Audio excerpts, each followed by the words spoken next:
Hey, Definers, quick update for you before we move into our episode today. Amelia, our dear researcher, is moving on, which means we have a very exciting new opening on our team. We're hiring, Jay. That's right, we're hiring, and we've actually expanded this role a little bit, Scott. I think it's cool to see it growing. We are hiring for a research and operations director. So sounds fancy. Sounds fancy. I dare say it is fancy, Scott. Yeah. For those interested, the job posting is live on LinkedIn as of today. We are keeping it open for 1 week, so it's coming down on October 14th. So, folks, check LinkedIn. Go find the job. Again, the title is the Research and Operations Director. Check out the description. If it looks like it's up your alley, apply, and we look forward to reviewing. The application, it's not lengthy. You can do it really quick. And Jay, this is really important for us to note. It is a paid position. That's right, Scott. We are shelling them out for this one.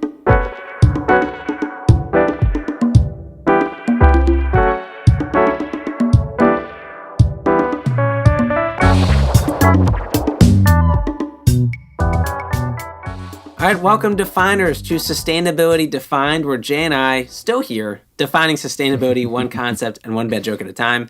Today we have for you episode 69. Pairs well with a nice glass of Merlot. I don't know. Probably not, because this is a down. Our episodes are they ever not downers, Jay?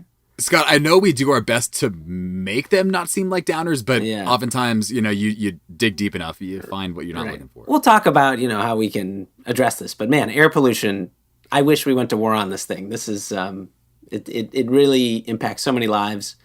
Jay, what are we going to talk about today? All right. So first we'll ask, what do we mean when we say air pollution? We'll ask, why is air pollution important? What are some of the largest sources of air pollution? How can we reduce air pollution? Then we'll discuss top organizations leading the fight against air pollution. And finally, we will introduce our two guests coming up later in the show. Mm-hmm. All right, Scott. So what do we mean when we say air pollution? Start us off. Well, Jay, air pollution is one of the most visible components of our impact on the environment. We've heard of it. We can see it. Sometimes we can't. We'll get into that. We've probably breathed it. Some people are breathing it way more than others. It's honestly a privilege at this point to live in a low polluted area. But what do we actually mean when we say air pollution? Well, the World Health Organization, or WHO, you'll hear WHO several times in this episode. Who? All right. So WHO defines air pollution as contamination of the indoor or outdoor environment by any chemical, physical, or biological agent that modifies the natural characteristics of the atmosphere. The U.S. Environmental Protection Agency, or EPA, is required under the Clean Air Act to set national ambient air quality standards for 6 common air pollutants. So we bring this up because these 6 pollutants we want to talk about: particulate matter, ground level ozone, carbon dioxide, sulfur dioxide, nitrogen dioxide, and lead. So they impact people around the world.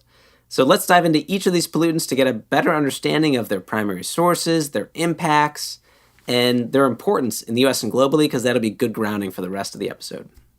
Excellent. So, Scott, let's start with particulate matter, which includes what are called PM10 and PM2.5, where the digits following the letters P and M refer to the pollution particle's diameter in microns. This is the ones we can't see that that was referring to. Well, Definers, I'll leave it to you. If you have an eye that's good enough to see what we're to describe, then kudos to you, and maybe you should move into LASIK.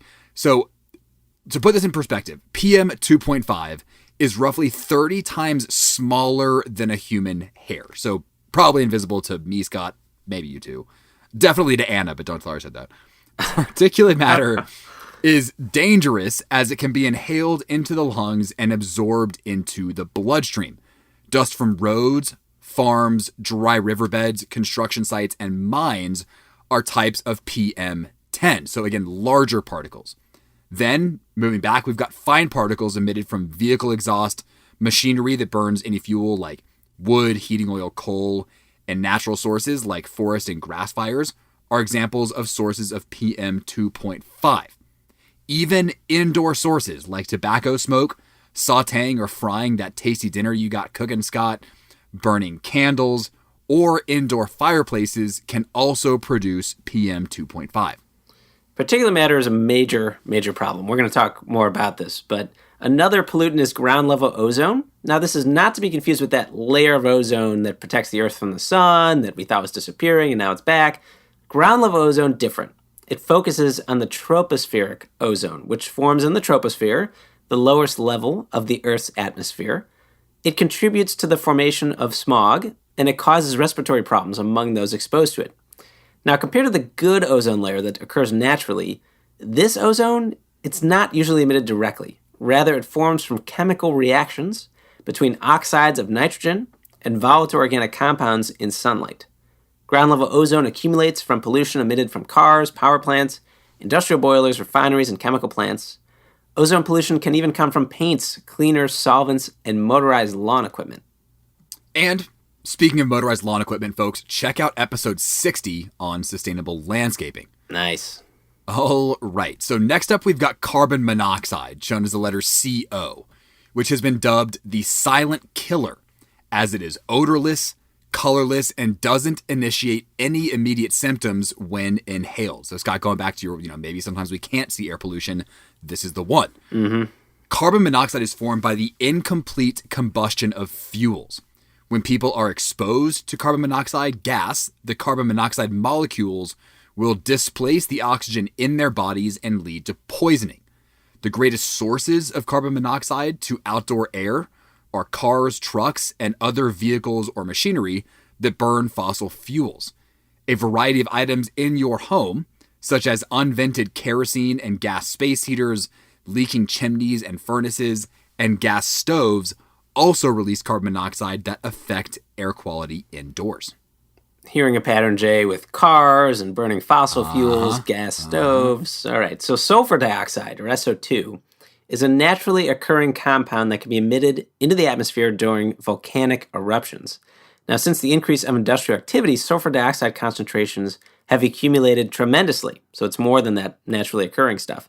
Sulfur dioxide is produced from the burning of fossil fuels, coal and oil, and the smelting of mineral ores, aluminum, copper, zinc, lead, and iron, that contain sulfur.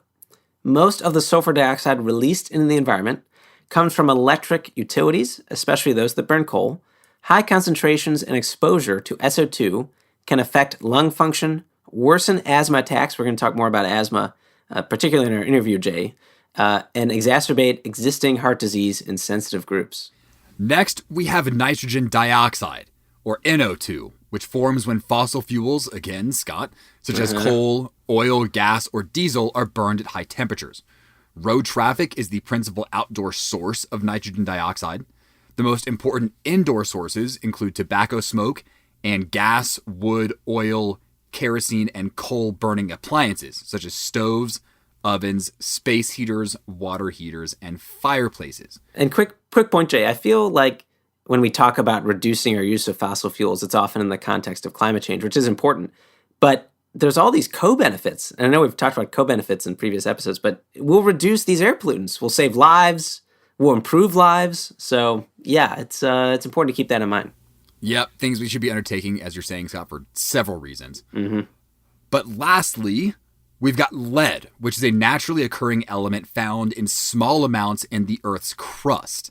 At the national level here in the U.S., major sources of lead in the air are ore and metals processing and piston engine aircraft operating on leaded aviation fuel.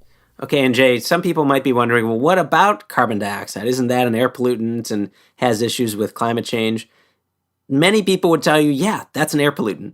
But remember we mentioned EPA's National Ambient Air Quality Standards under the Clean Air Act? Well, CO2 isn't there. And that's because in the 1970s, carbon dioxide, climate change wasn't top of mind. So for countries like the United States that haven't really updated their air laws in a long time, Clean Air Act was updated in the 90s and such, but there have not been laws tailored to it as much as maybe there should. Mm-hmm. That being said, in 2007, the Supreme Court in the United States did say that CO2 is an air pollutant, and that led to certain provisions of the Clean Air Act coming into force. And interestingly, there's some recent news here, Jay. Tell people about that. Yeah, so To be on the safe side on Congress's intent to regulate carbon dioxide as an air pollutant, Congress actually amended the Clean Air Act via the recently passed Inflation Reduction Act to make clear that greenhouse gases are an air pollutant under its provision. So nice to kind of make that connection clear. Yeah, I like how they just stuck that in there. Yeah, there you go. So let's take a step back, Jay, on how air pollution is measured. So we went through all these different types of air pollutants. How do we measure if our local area is doing well or not?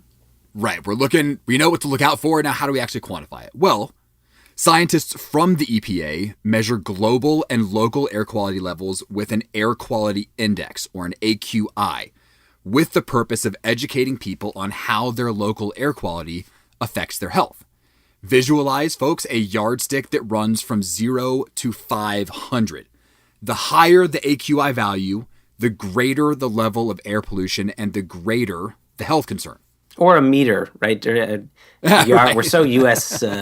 focused here. A meter stick, exactly. Okay, so most countries measure PM 2.5, PM 10, carbon monoxide, sulfur dioxide, nitrogen dioxide, and then they use whichever has the most dangerous concentration to calculate the AQI. But details and interpretation, they vary from country to country. Now, to make it easier to comprehend, the EPA divided this index, the 0 to 500 index, into 6 different ranges, each with different health and environmental implications. 0 to 50 is considered good, 51 to 100 is moderate, 101 to 150 for unhealthy for sensitive groups, 101 to 200 for unhealthy, 201 to 300 for very unhealthy, and 300 plus for hazardous. So you got like 3/5 of this yardstick that is just unhealthy. I mean, there's a pretty small portion of it that you want to be in. Right. Well, and the meter stick, to be clear. Meter stick, yeah. Whatever it's called. And Scott, we do want to note that by virtue of the Clean Air Act, metropolitan statistical areas, or MSAs, with a population of more than 350,000 are required to report the AQI daily to the general public here in the U.S. So good to know that folks are actually forced to report this stuff. Right, and that's good. But let's talk, Jay, globally about this AQI thing. I think people might be interested. Well, that's interesting. How well are different cities doing? And so we went to this website called IQ Air, and as of September 28th, which is when we recorded this episode, here are some cities that they had in their worst category and some that they had in their best. So with the worst, there was Dhaka, Bangladesh, with a US AQI of 191, Lahore, Pakistan, also at 191. So right on the edge there, right, Jay, of being into the very unhealthy category. Incheon, South Korea, I hope I'm saying that right, with 166. Wuhan, China with 163, and Beijing, China with 161. Now the best cities, we had Sydney, Australia with a whopping score of 1. I wonder what was causing the 1. San Francisco in the U.S. with 3. Denver, hey Jay, breathe in, baby. Yeah. In the U.S. with 4, Bratislava, Slovakia, with 5. And then lastly, didn't really expect this, Detroit, USA with 6. Right, good for them. Right. Motor City, ironically enough. Right. All right. So, to finders, you can look up the AQI of where you live or anywhere else pretty easily through the weather app on your phone or a tool online where you can find the AQI for any location, such as breezometers, which we are linking to in the show notes. And Jay, this score can change throughout the day, so it's worth checking. If you check your weather anyway, like on the weather app, you might as well just give it a look. Because it is important if they have messages there like, "Hey, air's not so great right now." Yeah, I've seen it. Yeah. Yep, absolutely. Okay, so why is air pollution important? So air pollution in its many forms, it can have tremendous impacts on public health and the environment. Let's first talk public health, Jay. So when a pollutant enters our body, it introduces inflammation in our cells, which may lay a foundation for chronic diseases and cancer. Accordingly, in 2013, the International Agency for Research on Cancer of the WHO who classified air pollution as a human carcinogen. Public health concerns from pollution now include cancer, cardiovascular disease, respiratory diseases, diabetes mellitus, obesity, and reproductive, neurological, and immune system disorders. Jay, this is why I said at the top, I wish we could just declare war on this. I know. And Scott, I hate to say it, but the unfortunate standout stats that we found keep coming. All right. So buckle up. In 2019, 99% of the world population was living in places where the WHO air quality guideline levels were not met. So I think back to Scott, how he started this episode. We're like, yeah, we're pretty sure, you've seen it. You've probably breathed it. Well, if you're 99% of the world population, you probably have breathed it. Breathed air pollution. So that's number one. Number two, around 2.4 billion people worldwide, which is about a third of the global population, cook using open fires or inefficient stoves fueled by kerosene, biomass, which is things like wood, animal dung, and crop waste, and coal, which generate harmful household air pollution and puts them at risk. And according to the WHO, exposure to fine particles in polluted air is responsible for 7 million deaths annually. Comparably, that's almost double the number of people who died globally from COVID in 2020. Crazy stat. And more than 5 times the number of people killed every year in car crashes. And on top of that, Scott, 91% of those premature deaths occurred in low and middle income countries, and the greatest number in the Southeast Asia and Western Pacific regions. Yeah, I mean, we talk about climate change having unequal impacts. I mean, it sounds like air pollution, it's the same. And Jay, with these stats, part of me is almost thinking we should have maybe let off the episode with this. I'm glad. Thank you for those that have kept listening, because I think you can all agree now that this is a truly important topic. Absolutely. And all these public health impacts, Jay, they cost our society a lot of money if people want to look at it that way. So one World Bank study found that the global health cost of mortality and morbidity caused by exposure to PM 2.5 air pollution in 2019 was $8.1 trillion, with a T, trillion dollars, equivalent to 6.1% of global gross domestic product. And that's just PM 2.5. And these costs tend to be a higher percent of GDP in the developing world. There's also negative cognitive impacts. We recommend listeners interested in this check out the Freakonomics podcast episode titled, "This is Your Brain on Air Pollution." It talks about some studies that look at impairments in cognition and educational outcomes for those exposed to bad air pollution. All right, Scott. So we just talked public health as far as why is air pollution important. Let's move on to our second subtopic here, which is the environment. So, of course, air pollution can have many impacts on our environment, including acid rain, eutrophication, crop and forest damage, and a decrease in our ecosystem's functionality. So we're going to do a quick sentence here on each of these for some additional color, starting with acid rain. So acid rain forms when nitrogen oxides and sulfur oxides are released into the atmosphere when fossil fuels are burned. Acid rain can damage trees, acidify soils and water, and can even make water unsuitable for some wildlife. Eutrophication is a condition in a water body where high concentration of nutrients like nitrogen stimulate blooms of algae, which in turn cause fish kills and loss of plant and animal diversity as the algae take up all the oxygen. I normally think of eutrophication in terms of runoff from excess fertilizer, but I guess nitrogen in the air can also be absorbed in the water and cause this issue. Air pollution is responsible for reduced growth and survivability of tree seedlings, reduction in agricultural crop and commercial forest yields, and plants that have increased vulnerability to disease. So those that care about our food production, this is another one that it impacts. And like humans, many animals have experienced many negative side effects from exposure to air pollution. Studies show that air toxins are contributing to birth defects, reproductive failure, and disease in animals. And I think, Jay, we also read some articles about endangered animals, that are being impacted by air pollution. So lots of ramifications here. All right, Scott, next under this topic of why is air pollution important comes a huge one, which is environmental justice and racism. So a crucial point that we've got to highlight here is the clear injustices and racist history surrounding air pollution. Recent studies, including one from science.org in 2021, have noted that racial ethnic minorities in the United States are exposed to disproportionately high levels of ambient fine particulate air pollution, being PM 2.5, as we discussed earlier. Neighborhoods that were subject to redlining in the 1930s tend to have higher levels of air pollution many decades later, a new study has found. And folks, as a refresher, Red lighting was the discriminatory practice used by the federal government after the Great Depression, drawing lines around Black and immigrant areas that denoted them as risky sites for mortgages. Mm-hmm. And Jay, we're going to talk about some of these inequities when it comes to air pollution in the interview, so more there. And here in the U.S., Americans' concern about pollution has been falling, actually. And some may say this is emblematic of the progress we have made under the Clean Air Act. 30 years ago, more than 60% of Americans said they had a great deal of concern about air pollution. Today, that number is actually just 43%. Now, this may be, though, because the U.S. has had other countries take on the dirty practices needed to supply some of our goods.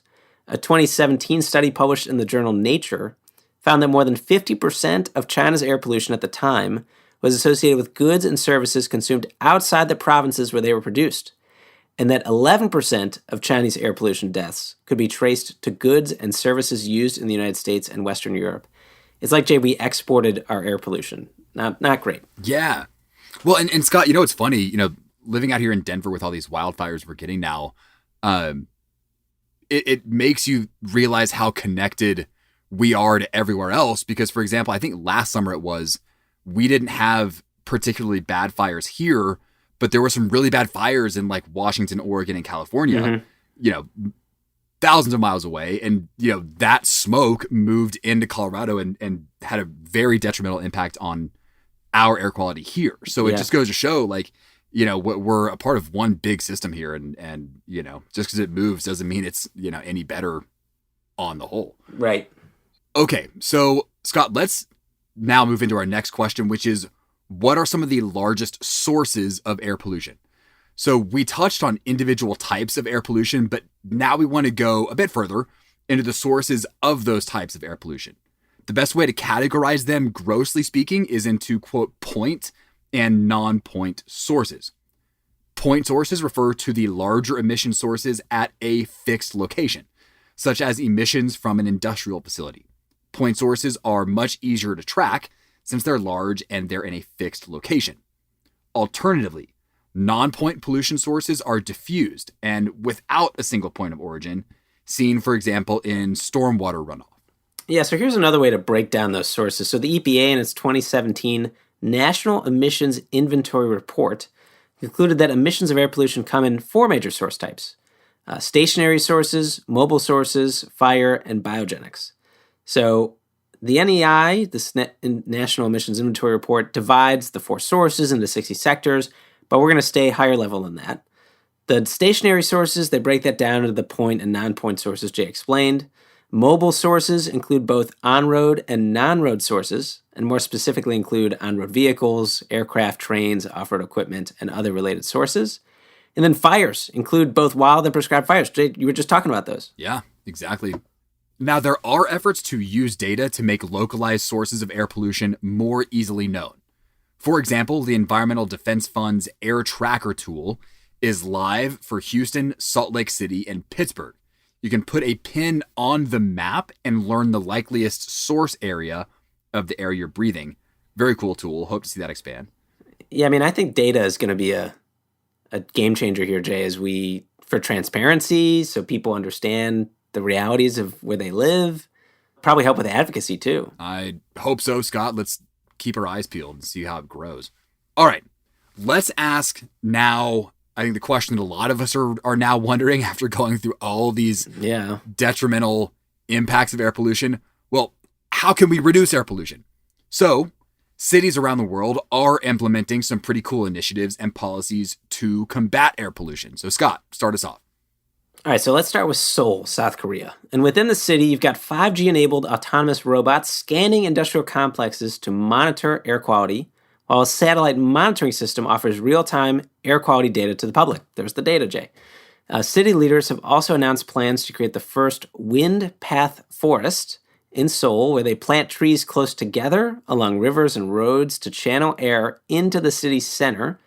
The forest is expected to absorb particulate matter and bathe downtown Seoul in cooling breezes. I mean, how can you say no to that? Okay, let's move from Seoul over to the Big Apple in New York City. In New York City, a congestion charge is set to be introduced for drivers in the Manhattan area. Cars coming in at peak times could pay $9 to $23, while overnight commuters could pay $5. A recent environmental impact assessment found the charge would cut traffic, improve air quality, make buses more reliable, and increase transit use by 1 to 2%. Further, the fee would raise $15 billion in debt financing for mass transit improvement. And folks, quick plug here as well. For information on transit-oriented development, check out episode 62. And then a reference to a different podcast episode. Jay, we already brought up Freakonomics, but they just did one, I don't know if you heard it, on whether we should make public transit free. Oh, and I have not. Yeah, so that was interesting. I mean... Did they have a consensus? I mean, they're trying to be balanced and whatnot, but I would say it's a yes if we can make it for the right people. Okay. Do you and I really need free public transit? Probably not. But how do we make it means-based while getting all the benefits we want of just making it more efficient and, having the money to run the system, things like that. So Interesting. Yeah, but it's hard to make it so just the people that really need it get that benefit. Right. And Scott, I mean, this is going into another tangent, but from a real estate standpoint, oftentimes when you invest in public transportation, the transit stops see, outsized value creation. They get more expensive, more people build there, and that itself can perhaps displace the folks that, were the original target users of the transit. So another topic, but very interesting stuff. Right. And then a lot of people don't pay anyway. So right. Exactly right. Okay, and finally, let's check in on Accra, Ghana. So Accra became the first African city to join the Breathe Life campaign, a joint campaign by WHO, UN Environment Program, World Bank, and the Climate and Clean Air Coalition to mobilize cities to act on air pollution. The city is also part of the pilot of the WHO Urban Health Initiative. Through it, the Ghana Health Services and the WHO work to encourage a switch from coal-based cook stoves to ones powered by gas or electricity in order to protect mothers and children from household smoke. There are also methods to capture particulates before they're released into the air. One very common way to remove air pollution like sulfur dioxide before it's released into the air is by installing scrubbers in smokestacks, which is a pipe or funnel through which smoke and gases are discharged. In a dry scrubber, the emissions pass through a mixture of limestone and water, reacting to create gypsum, a material that can be used in concrete or drywall. Now, in a wet scrubber, emissions pass through a chamber where water droplets are sprayed to attract the harmful particles.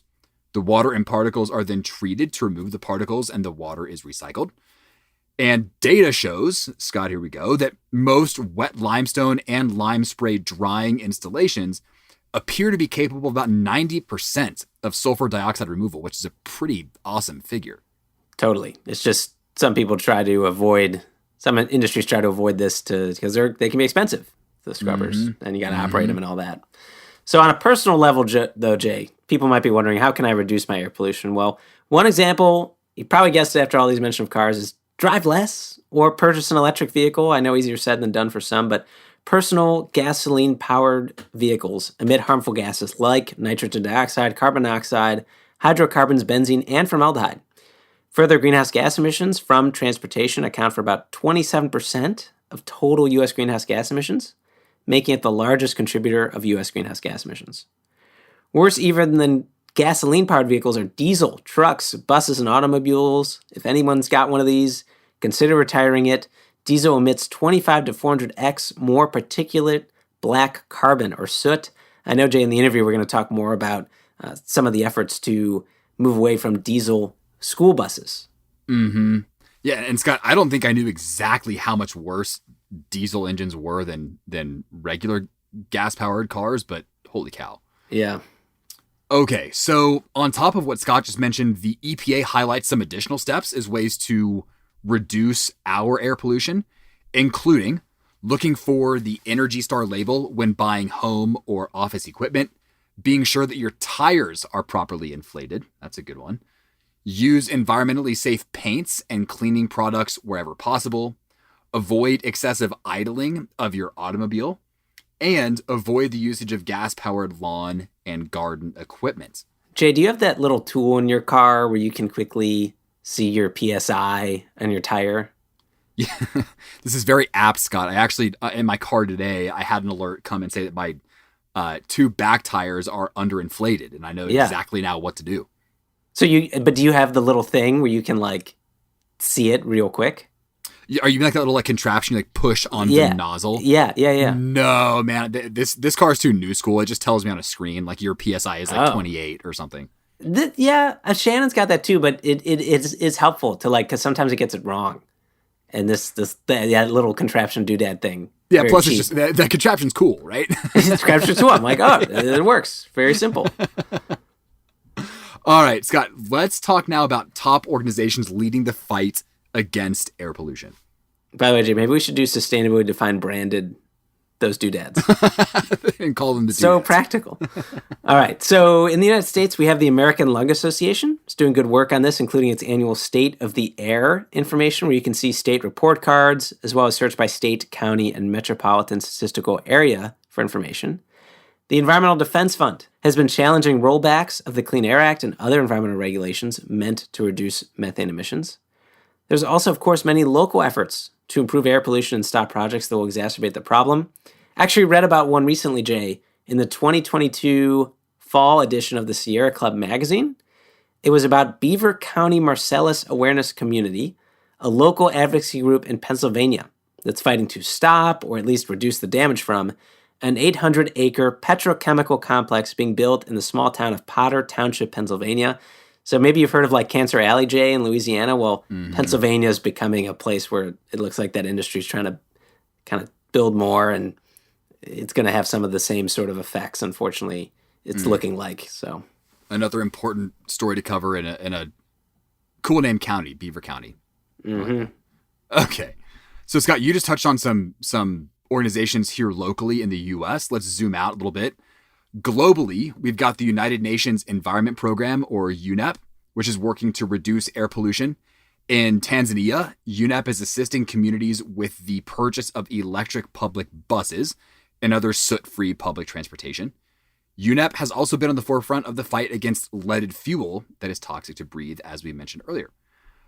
Next, we've got the Alliance for Clean Air through the World Economic Forum, which is a corporate movement for clean air to accelerate climate action and create healthy communities around the world. The Alliance for Clean Air has 3 objectives. Number 1, measure and reduce. So establishing air pollution footprints and setting ambitious targets to reduce the air pollution emissions. Number 2 is champion. So they want to act as champions by raising awareness among stakeholders about the impact of air pollution. And number 3 is innovate. Harness innovation capability to showcase and pilot pioneering projects that reduce air pollution. And then there's also the Clean Air Fund. It's a philanthropic organization that supports partners to create a future where everyone breathes clean air. One nice output of theirs is the State of Global Air Quality Funding. It's a global snapshot of clean air funding from donor government and philanthropic foundations. Their research highlights funding trends and gaps, as well as makes recommendations for smarter investment. All right, Jay, we have 2 expert guests, like you mentioned. Tell us a bit more. We're lucky, Scott. We got 2 guests on this one, and in fact, 2 moms, to be exact. We love moms. Both hailing from Moms Clean Air Force. So for reference, folks, Moms Clean Air Force is a community of over 1 million parents united against air and climate pollution to protect our children's health. Don't mess with parents, Jay. Do not mess with parents. The organization advocates on national and local policy issues through a vibrant network of state-based community organizers. So first we have Molly Rauch, Public Health Policy Director at Moms Clean Air Force. Molly develops clean air campaigns, creates educational resources, manages media outreach, cultivates partnerships and collaborations with other organizations, and she writes about public health, science, and policy. Jay, I remember when we were researching for the episode, seeing all these blog posts from her. I'm like, I don't know how she has time for this. Prior to joining Moms Clean Air Force in 2011, Molly held several positions with Physicians for Social Responsibility. Molly received her bachelor's degree in anthropology from Williams College and her master's of public health from Columbia. Her policy expertise has been featured in the New York Times, The Hill, and National Public Radio, and now Sustainability Defined. So hey, there just we go. Right, it's a similar caliber. Yeah. Then, after we chat with Molly, we'll speak with Almeta Cooper, who is the National Manager of Health Equity at Mom's Clean Air Force. Almeta's work on clean air and climate justice issues for Mom's Clean Air Force is a natural progression of her 30-year career as an executive, attorney, and advocate for organizations focused on healthcare, health equity, and women and girls. Almeta earned her bachelor's degree from Wells College and her JD from Northwestern, and she's held numerous roles as legal counsel for groups like the Morehouse School of Medicine, Ohio State University, and the Ohio State Medical Association, among many others. We are pumped to talk to him, Scott.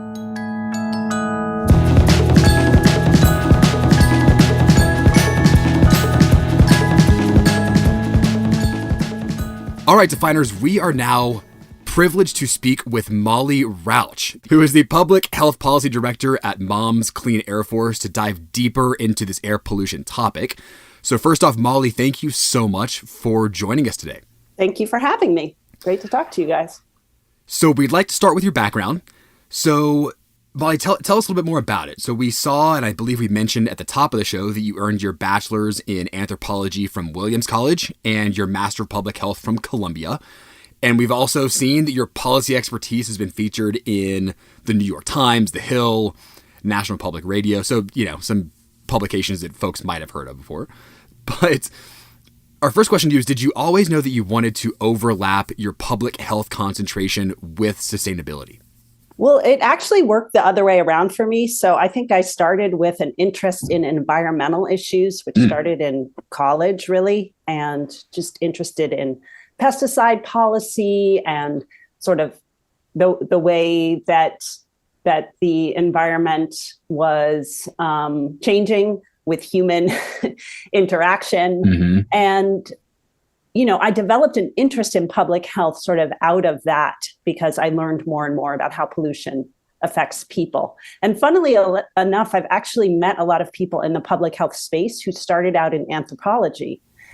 Which kind of surprised me because I thought I had this sort of quirky path. And then I started meeting a lot of other people who really had this fascination with the ways in which human culture and morals and religion and politics just expressed itself in all these different ways in cultures across the world, and sort of people who had a thirst for understanding how humans organize themselves to fill our needs, and finding pure fascination in all of that. I guess a lot of us sort of end up feeling like public health is a really important tool to kind of leverage positive change, using that knowledge as a basis for strategies. I love that, Molly. And my next question for you is, as you're starting from this environmental base that's then grown, through anthropology into public health, air quality. How did that come up, and how did you decide to pursue a career more specifically focused on air quality?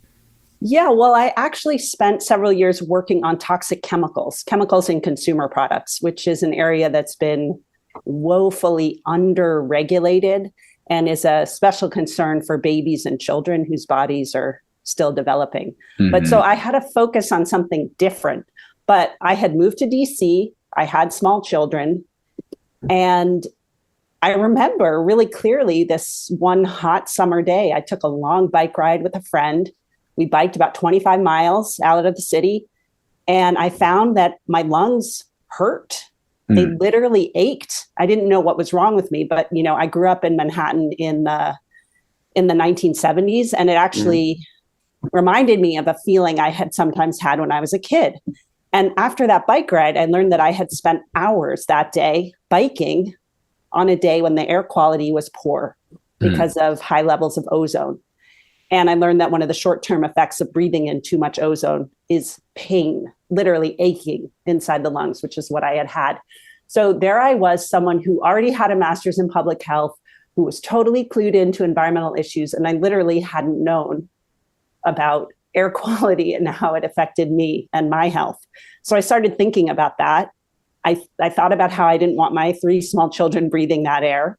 And actually, soon after that, I had a really bad bout of bronchitis. I developed wheezing. I was prescribed an inhaler for my wheezing. And then I became much more aware of local air quality. I started to see the connections between hot days and high levels of pollution. And my wheezing would get worse on those days, and I would need my inhaler. So this very personal experience got me clued into the climate change issue. It made it super personal for me because this was about every breath I was taking, about my 3 small children. Here I was in the nation's capital city. I had to breathe dangerously high levels of pollution multiple days each summer. And it kind of all came together. And almost randomly through a friend of a friend, I learned about this new project that was Mom's Clean Air Force, just getting off the ground, trying to organize and advocate and educate moms around air quality issues. And I was like, wow, that's actually me. I'm learning about this in real time through my own experience. And I was really motivated to learn more about the project. And that's when I started doing some writing for what was then kind of a startup blog. That was before we even had on the ground organizers. And I became really, I was just sort of connected because of my personal experience with the vision and the passion of our founder, Dominique Browning.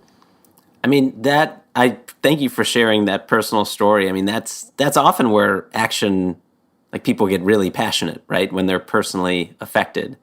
And I think that's sometimes the trick with this stuff is individualizing it, making it relatable. And if, of course, friend of a friend told you about this. And we read that it started in 2011. So like you were saying, it was more like maybe a blog. There weren't these on-the-ground organizers. So can you talk about the evolution of Mom's Clean Air Force and maybe give a smattering of what's done today? Yeah, I mean, I think that when we started, remember, this was in the wake of the failure of the Waxman-Markey bill, right? There had been this cap and trade bill that had basically died in 2010. Back in 2010, we knew that climate action was urgent, was essential. It was already a crisis then. And we had just seen sort of our best climate hope die. And the movement wasn't working, right? And a lot of people had a lot of soul searching to do. And I think our founder, Dominique Browning, had this really clear understanding that what we needed was for people to see this, to really absorb this issue as a personal issue, that this wasn't about ice caps and polar bears only. This was about our families, our children, the things we loved most, the things that touched us most deeply on a personal level every day. And at that point, at least more broadly, that wasn't really understood very widely. You know, it was seen as really a tree hugger issue. So I think Dominique's idea and what I was so excited to help grow is this idea of bringing regular voices into the process of rulemaking and lawmaking and building this sort of tsunami of political will for action around these issues, because we demanded them as parents to protect the thing we love the most in this world, which is our families and our children. So we started through Dominique's leadership. The blog was really just this initial sort of wedge to try to have a platform for education and awareness. But it soon became really clear that we needed organizers on the ground. In other words, people to talk to other moms and say, hey, this is an important issue. Here's why. Can you join me in this meeting with our lawmaker? Can you join me at a public hearing and raise your voice about this issue? And can we basically show that we're an important stakeholder constituent and that we want to see lawmakers putting forward solutions to this problem? And the 2021 impact report you all have does a nice job of kind of summarizing this, that you, in 2021, more than 188,000 messages to Congress, more than 4 million people engaged with Mom's social media posts related to the bills you were pushing. So it doesn't necessarily need to be legislative, but given this evolution of you all really amping up what you all do and trying to bring in regular people, is there an example of work that you've done or your colleagues have done that's kind of like your favorite example of the success and the power of Mom's Clean Air Force? Well, we've just had a huge, incredible, historic bill pass the Inflation Reduction Act just passed Congress, was signed by the president with billions and hundreds of billions of dollars in investments in climate solutions. So this is something we've been working toward for many, many years, and specifically for the past 12 months, pounding the pavement on this, making sure that we could secure some significant investments in cleaning up the pollution that causes climate change, which is a health threat in itself because climate change is a massive public health crisis. So we see this as a huge public health win. We spent months talking to lawmakers, doing visibility events, standing on street corners with placards, doing social media campaigns, really educating communities at community meetings and farmers markets. And some of our organizers were writing songs and performing music about this. I mean, we tried all kinds of outreach just to amplify the importance of investing in a stable future. So when the Inflation Reduction Act passed last month, we were just, it's not a perfect bill, it's not a silver bullet, but we were so delighted that we felt like we had made a difference with our advocacy alongside lots and lots of partners and activists, of course, but just really gratifying to see some major funding flowing in a much needed direction. And is there one provision in particular you want to pull out to tell the listeners about real quick? Well, there's so much. There's really so much in that, billions and billions. And that one of the smaller price tag issues that we're excited about is just improving the nation's air monitoring system. We've always talked about how parents have a right to know what they are breathing, what their children are breathing. And we have an air monitoring system that's pretty sparse, and a lot of our air monitors aren't, they're very difficult to maintain, they're expensive, and a lot of them are not even up and running. So we are very excited about seeing some investments in sort of shoring up that system so that families know what they're breathing. And so, Molly, my next question for you is when Mom's Clean Air Force is coming on tour to play in Denver with all that new repertoire of songs. Family-friendly crowd, I would think, for that. We have a wonderful organizer in Iowa who is also a musician, and she started this incredible ensemble called the Madres Ensemble. Madres is our Latino outreach program. And so she does a lot of wonderful songwriting in Spanish and English about the importance of clean air and a safe climate. Love it. And so, Molly, let's move a little bit from Mom's Clean Air Force as an organization into public health policy. And knowing that you've been researching and writing about this topic for a good number of years, we're curious from your perspective if there are any particular policy tools that you believe work better than others in the air pollution or even the public health space generally.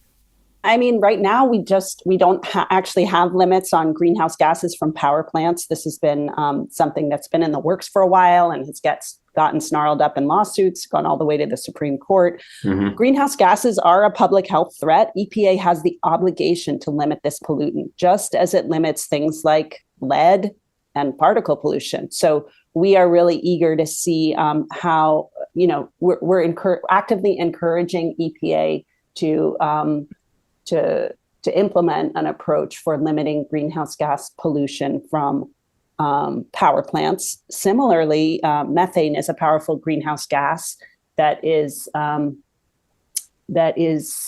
something we're concerned about. It's driving a lot of the climate pollution in the U.S., and there's a lot of methane coming from oil and gas operations across the country in the form of things like leaks that EPA could require industry to monitor and fix. And so we want to make sure that EPA is also, getting a handle on the methane pollution from oil and gas operations. So that's another thing that we're working on actively. I think that's fantastic, Molly. And I think we're getting at the future of Mom's Clean Air Force and perhaps what the next frontiers for the organization might be. So on top of what you've just described, is there anything else that we might not have covered that Mom's Clean Air Force has on the dashboard as something to tackle coming up in the future? Yeah. Okay. So I mentioned the Inflation Reduction Act, which is, $360 billion in climate investments. And this is a massive historic influx in funding in a lot of aspects of the clean energy and clean air future, but it also has to be implemented. So this is a new area for Moms Clean Air Force, is getting involved in implementation of federal spending. That's not something that we've done a ton of work on in the past. And we are gearing up to make sure that the Inflation Reduction Act spending is implemented in effective and equitable ways. So that's something that we're going to be turning our attention to in the coming months and years. We're really excited about that. But thinking a little bit more broadly, one of the issues that we're starting to do a lot of work on is actually the mental health impacts of climate disasters and climate change. We need to figure out how to better support parents and children through extreme weather events, for example, wildfires and superstorms. And this is getting more and more relevant and important and salient as these disasters ramp up in our country and across the world. And researchers learn more and more about those mental health impacts. So as a parents organization, this is something that we're starting to work on and talk about. There's some initiatives in Congress, and I think there's a lot of important awareness raising that we're starting to do around the mental health impacts of climate change. So with the mental health, is it like how to talk about it, or is it like, tell me more about the resources that you all could provide on that, because that is so important. Well, one of the things that Congress does, right, is that it allocates funding. So, one of the things that we think our lawmakers can do is fund more mental health services in the wake of disasters that are linked to climate change. So, we've seen a resolution in Congress that was actually drafted by high school students in California who had experienced trauma in the wake of climate-fueled wildfires. And then they worked with their member of Congress, Mike Thompson, to introduce a resolution that basically recognizes this as an important issue and lays out the case for investing in more mental health resources for youth and families who are dealing with these impacts. Well, shameless plug for episode 59, which we actually did on eco-anxiety with a woman named Dr. Lisa Van Susteren for Climate for Health. So Molly, that's to say, I think we certainly agree with you that this is a very pressing topic that we've actually tried to weave into many of our conversations, Scott, of kind of asking our guests like how they reckon with their own levels of eco-anxiety, whether it's for them or, perhaps in this case for their children as well. So Molly, I think that's a fantastic area to move into. Now, I think one of our last questions for you would be turning what we're talking about into perhaps something actionable for our listeners. So do you perhaps have any advice to our listeners as to how they can help bring about cleaner air for their communities? So I will say, I'm speaking from a personal perspective, but also I've worked with families across the country over the past 10 years to try to figure out what are the things that families can do. And I think the first thing is to know what you are breathing. So there are several resources that actually can give you information about the air you breathe, where you live. One is called airnow.gov, and it's a website that provides real-time air monitoring data. Now, like I said before, the air monitors in our country they're a little bit sparse. So there might not be an air monitor right near you, but the airnow.gov website shows you what the closest air monitor to you is saying about the air you are breathing right now. So I recommend families start there. Figure out what it is that you're breathing. And then check out the American Lung Association. They create this annual report called the State of the Air. And in their annual report, they basically give a report card to every state, every metro area, and you can look up by zip code where you live and see how your air is doing over the course of several years. So the airnow.gov gives you a real-time snapshot. The American Lung Association's State of the Air tool gives you more of an average. So I live in Washington, D.C. The State of the Air report tells me that where I live gets a failing grade for ozone. We're not doing as badly for particle pollution, but we get a failing grade for ozone. So I just feel, even though I'm not happy about that, I like to know. I want to know what my family's breathing. So I feel like that is the very first step. Learn about the air you're breathing. And then I also recommend that people just find an organization where they can get involved, learn more, maybe engage in action. I'm partial to Mom's Clean Air Force, which is my organization. You can check out our campaigns. You can consider if you want to be more involved, you can testify at a public hearing. We bring constituents often to meet with their lawmakers and talk about their concerns about air quality. And then this is really simple, but it must be said. You've got to vote. That is actually a climate change action. That's a clean air action that people can take, because voting is the most fundamental way that we express what we want to see our lawmakers do. So I'm encouraging everyone to really take that responsibility seriously. That's part of taking action on clean air, on climate change, on protecting your family's health. Okay, so learn, engage, vote. I love it. I'm really glad you brought up the air monitoring, because I was still wondering about that. Maybe listeners are too. Can we just dive into that real quick? So how many air quality monitors are there in the U.S.? Do you know? There's a handful in each state. So air quality monitors that are so-called regulation grade cost hundreds of thousands of dollars. And these are air monitors that are calibrated. They're like research grade air monitors, and EPA relies on them to figure out if areas are in compliance with these federal standards. But there's also this whole other network of cheaper air monitors. Some of them are mobile monitors that people clip to their backpack. Some of them are cheaper air monitors that, a researcher might install on a schoolyard to see how air quality is doing at a school.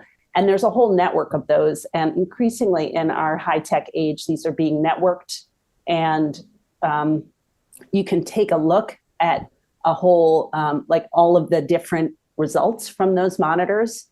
They're not quite as reliable. They're not regulation grade monitors that cost hundreds of thousands of dollars, but they do give a good sense of what's going on out there. And I think there's a really exciting movement to try to integrate those less expensive monitors into our network of awareness, really, so that we understand better what's going on out there. And is the airnow.gov, is that just the regulation grade stuff? Yes. Airnow.gov takes the regulatory monitors. And so you can also see which monitors are operating near you. One of the important things about the American Lung Association State of the Air report is that it actually lists out the air monitors in each state, and it tells you which ones are working and which ones aren't. So the regulation monitors take a lot of time and energy and money to maintain. And so at any given time, there's a whole bunch of them that just are not working. You can actually see that laid out really clearly in the American Lung Association's State of the Air report. And it's quite sobering to learn that, one of our Mom's Clean Air Force organizers in Nevada, for example, she doesn't have a working air monitor anywhere near her for hundreds of miles. And so there are people, especially in rural America, in areas where there really is not real-time data. Speaking of data and individualizing these stats, Molly, we have our famous last question for you as we wrap up our interview today. So let's envision we are at a party, which maybe we'll set the scene. It's outdoors. All the AQIs are telling us, air pollution is very low. So we're all having a fantastic time. And we're talking, and perhaps someone that's not involved or that familiar with air pollution comes to us and says, hey, what's something that I should know about air pollution? And we want to respond with some kind of statistic that will either, blow their minds, have them drop their drinks, or ideally just hold on to that stat for the foreseeable future to help them understand how important this topic is. So we ask you what that party fact might be. What would a good stat be for us to share with someone to convey the importance of this topic? Well, I'm sorry that my party fact is going to be kind of grim, but air pollution is a leading global killer. it's responsible for more than 8 million deaths every year globally. So this is a leading cause of death. And some people think, well, that's happening in India and China. That's not the US. But actually in the US, we know that air pollution and specifically particle pollution is responsible for 350,000 deaths every year. So these are people who are probably older adults with underlying conditions who are dying earlier than they would have died otherwise because they are breathing tiny particles that can be prevented. And 350,000 deaths a year, that's about equivalent to the US death toll from COVID in 2020. So it's that scale of a public health emergency, but it's kind of invisible, right? These tiny particles, you can't see them with the naked eye, and our air quality is better than it used to be. So I think a lot of folks think that air pollution is not a US problem, but it is a US problem. The good news is that it's a preventable problem. I think that's fantastic. And Molly, just to underscore your point, of course, not that COVID didn't wrongfully receive all this publicity about its public health crisis, but here we have one that's operating in tandem that, to your point, is invisible. So thank you for sharing that. Even though it's maybe not the most fun party fact, I still think it is equally as important. It'll get people talking. So we thank you for it. But Molly, I think that about wraps up our conversation. So we want to thank you greatly for coming on our show, talking about all the fantastic work that Moms Clean Air Force is doing, touching on your policy expertise as well. So thank you again, and we are excited to share this with our definers to better inform them. Thanks so much for having me. Great to talk to you guys.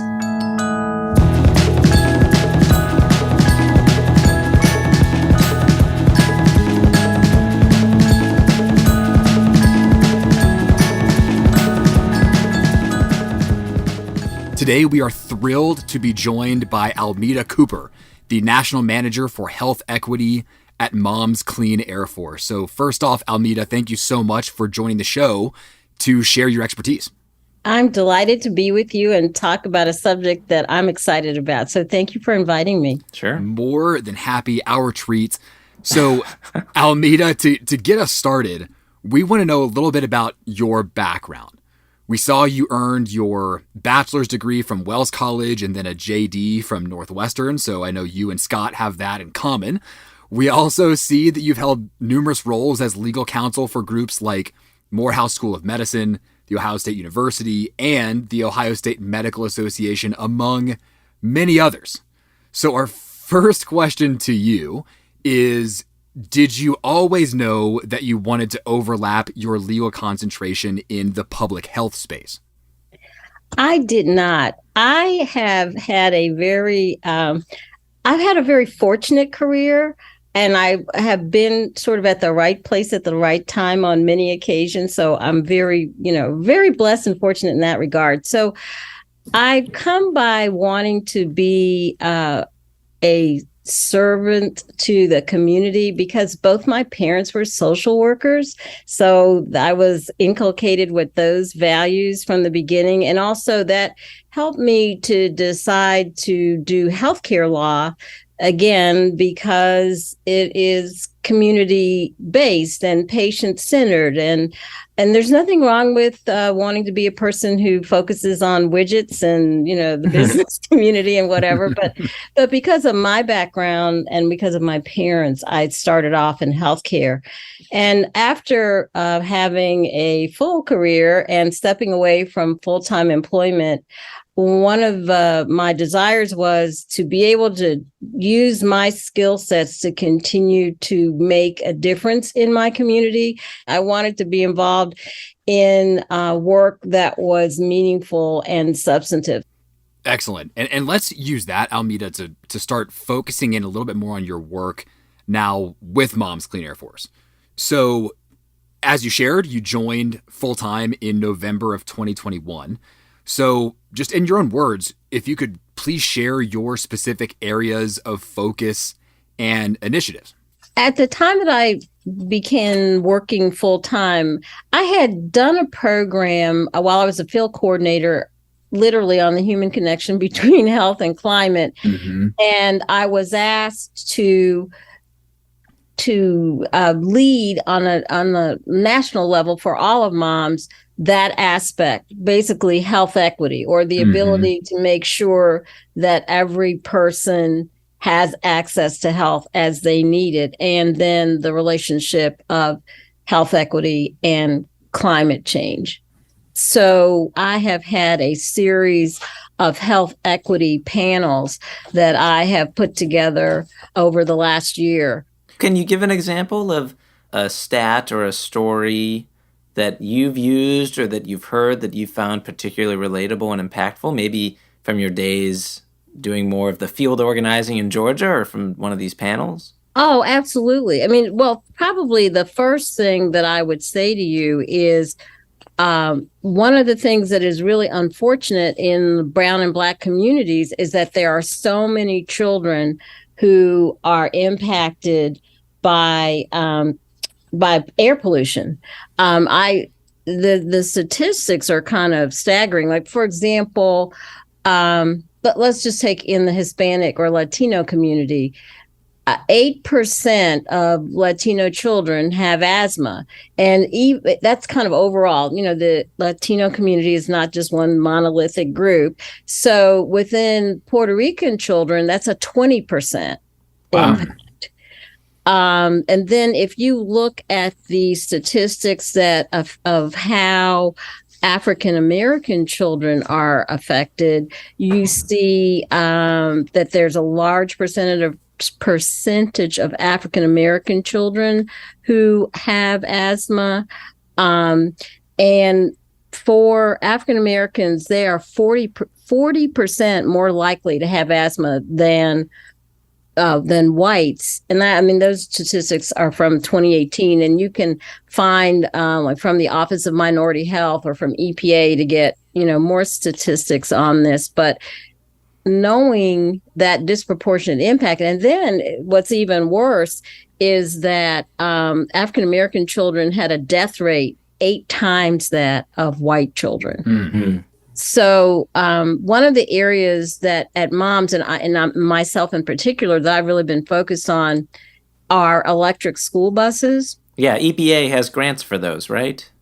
Yes, the Clean School Bus Program. I'm so glad you brought that up. I was going to try to figure out a way to work that into this conversation. You've done it. Go for it. The Clean School Bus Program is a commitment on the national level of $5 billion over 5 years from 2022 to 2026, and to bring especially to target communities so that it's not, you know, just the wealthiest communities who have access to electric school buses.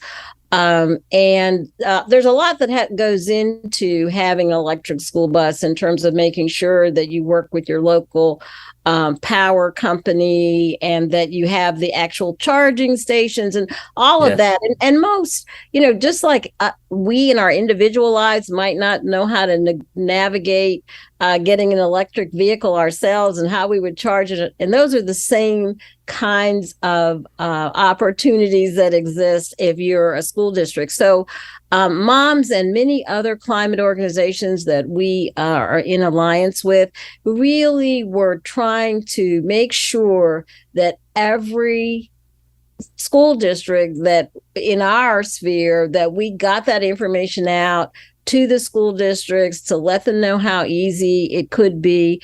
And we're hoping that the EPA will be able to achieve its goal of making sure that every state in the country, that some school districts were able to participate in this first round of funding. And there will be more funding, as I said, because it's a 5-year program and $5 billion.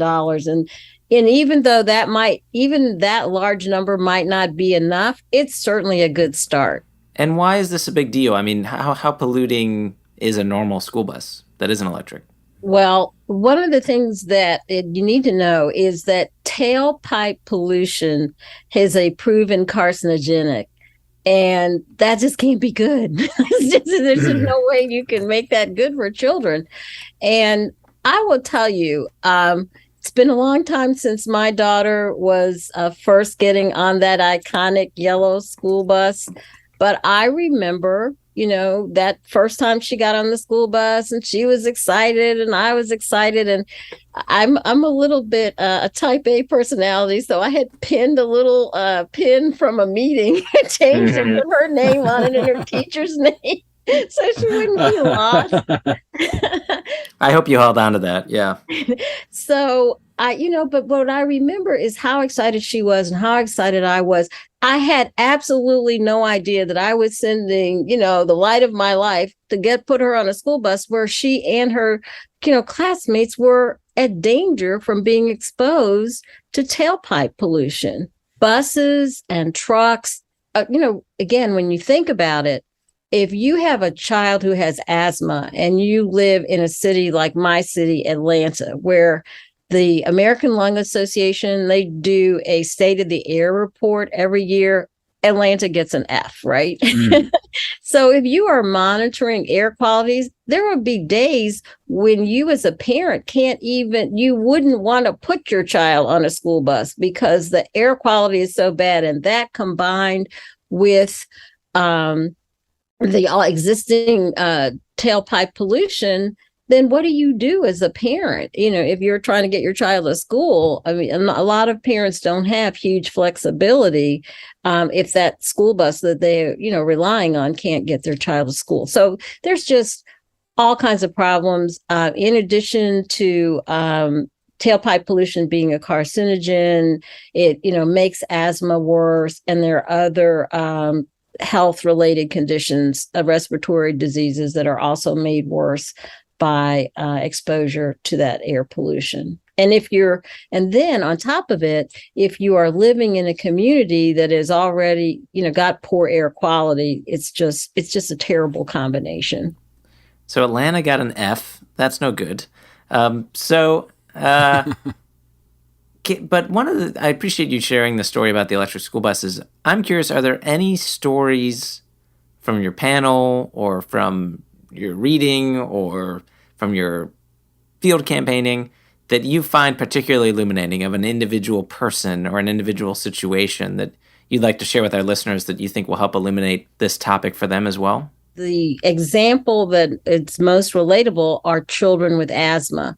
And we just did a program on protecting Latino families from extreme heat last month. And one of the speakers who happened to be a physician, her son, Teo, plays soccer and has asthma and can't play on the soccer team on days when the air quality is really poor or he has an asthma flare-up.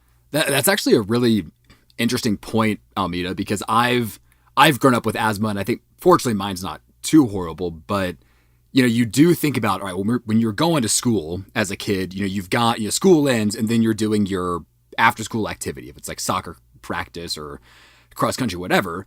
And these days, I can log on to different air quality monitors and say, okay, today is not the day for me to run outside. Maybe I can do something different. But these kids might not have that option. Sounds like you're saying, well, okay, yeah, the air quality is bad today, but soccer team might still practice. And unfortunately, if your kid has asthma, then they might have to sit it out, which is a real bummer. Right. Well, I do want to move us on and start focusing, Almeta, on the community health equity program, which we know you champion at Mom's Clean Air Force. So I might just want to run through your main goals. I think we really like the energy behind them, and then ask you a few nuanced questions related to them. So we know, and of course correct us if I'm wrong, but the community health equity program is dedicated to advocacy in these types of frontline communities that we're talking about. So your program's 4 goals include the following.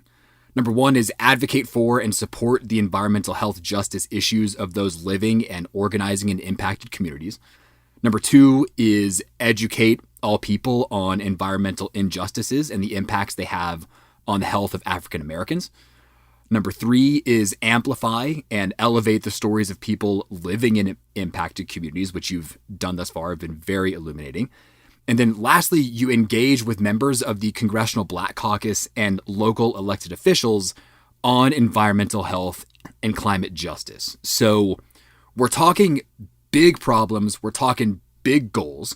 So my first question for you, Almeta, is given that advocacy is the first program goal that's listed on the website, I'm curious which advocacy methods your team practices and which perhaps might be the most impactful. So simply getting people to understand you have a voice and it's your right to express it and to communicate it. And in fact, when we're able to get in front of a local elected official, a real human being with a real impact from whatever, a law that's going to be passed or a regulation that's going to be passed, that is much more meaningful. Statistics are very helpful, but when you have an individual, for example, Moms Clean Air Force has done a lot to get local individuals to testify in front of the Environmental Protection Agency about various pending rules and regulations. And when the members of EPA who are listening at these listening hearings, it's just very meaningful for them to hear from a person who lives in that community and who's able to say, this is what is impacting me. This is why I'm concerned. And we have even had, young children who are the sons and daughters of Moms Clean Air Force members or friends of Moms Clean Air Force testify at these hearings. It's just very, very exciting because once you get people excited, they are more action oriented. To that point, on your website, you've got some pretty impressive statistics saying that Moms Clean Air Force online advocacy generated more than 188,000 messages to Congress and regulatory agencies on key climate and health issues. I know that Moms hosted or participated in 80 events, elevating the need for bold climate action from Congress. And then, this is, I think, my favorite, Moms made more than 250 legislative visits advocating for strong climate provisions in the Build Back Better and infrastructure package, just showing how I think mobilized your group is, that it sounds like lends a strong part to the success of these larger measures that we've seen passed recently. I couldn't have said it better. I love that. I love that. Almeta, what would your advice be to our listeners, whether they are moms, dads, caregivers, or not, to help bring about cleaner air for their communities? Well, the very first thing they should do is go to momscleanairforce.org. I thought you were going to say that. Well played. Go to Moms Clean Air Force, and whether you're in one of the 23 states where we have field coordinators or on the national level, become involved with moms, participate in the petitions that we have and the campaigns that we have. You can follow me at Moms Health EQ on Twitter and be aware of issues where I'm always, pushing out along with my fellow sisters at Moms Clean Air Force. And the big word here is action. And as we can't be passive, we've got to be proactive and also listening to programs like your program, because I think the way your strategy is very similar to our strategy in terms of making information accessible. Language does matter. Being able to understand does matter. And the more that we can do to get the word out, the more we're going to see change occur. Mm-hmm. Okay. And so I want to move us to our next question. And this is our traditional last question, Almeta. So I want us to imagine that we're outside. Let's pretend the air is awesome, because that's a happier hypothetical. And the air quality index is very low, and we're just enjoying the outdoors. The schools in this area, Scott, had applied for all these EV buses, right? We can't even hear the clean buses going by. Right. We're just enjoying the day. But we know that even though we're in this nice place, we know that people are suffering and that air pollution has very real ramifications. And let's say we want to inform someone at this party about air pollution, and particularly the intersection with health equity. What is one party fact we could throw at them to grab their attention about this issue? One of the things that they should know is that communities, especially brown and black communities in low wealth income communities, suffer. I think it's in the neighborhood of 23% more climate burden than they contribute. So we need to make sure that we can take action to reduce that burden and to be able to make sure that every child has access to clean air and a healthy environment. I think we can cheers to that. That's for sure. Absolutely. Well, Almeta, keep up the good work. Thank you for all that you're doing on the front lines and raising voices that need to be heard. And we appreciate you taking time to inform our listeners about what you're up to. Thank you so much. Thank you so much. Thanks, Almeta.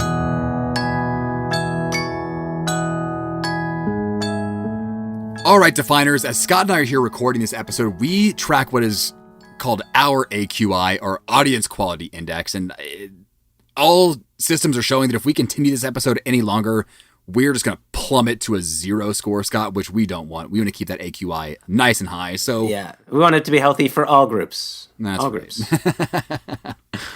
All right. Well, we want to end this episode with our round of thank yous. First to Amelia Kovac for her help putting this episode's research together. Amelia, it was great to have you. We wish you the best in your next steps. And are excited to bring someone in to fill your role. Big shoes. Apply, people, apply. Keaton Butler, again, for all the audio editing magic that happens behind the scenes that makes us sound better than we do in person. So that's good for you folks. Speak for yourself, Jay. And then we do want to thank Potions and Square Peg Round Hole for the music we use throughout this episode. Jay, I do have a review for us. Someone left a review. Here we go. Let's go. One person, and thus that person, we're reading their review. So if you have not already, please, this really helps us get noticed and show up in searches. Go to Apple Podcasts, leave a review. It only takes a minute. It can happen very quickly. And PJ Camacho took the time to do this. September 2nd, 2022. He writes, great interviews, hosts, and campy humor. Nice. That's a good title, humor. Jay. Yeah, campy humor. So here's what he writes. He says, I find every episode enjoyable and very informative. The production quality is very good, and the format is easy to follow. Keep up the great work. PJ Camacho. PJ, thanks, man. Thanks, PJ. Now, folks, I do want to note quickly, though, I noticed, for a long time on Spotify, you couldn't actually, rate a podcast. Now you can. Really? You can't leave a review. Yes. But folks, if you do listen on Spotify, please go and give us ideally a 5-star rating, but we'll leave it to you. So it's still a 5-star thing. It's still a 5-star thing, but it's you don't necessarily leave comments, just kind of like a an Uber rating of something. Interesting. Well, you don't need to leave a tip. You can just do 5 stars. That'd be good. Safe driving. Safe listening. Jay, I think that about does it. You all stay sustainable out there. I'm Scott Breen. And I'm Jay Siegel. We will see you next time.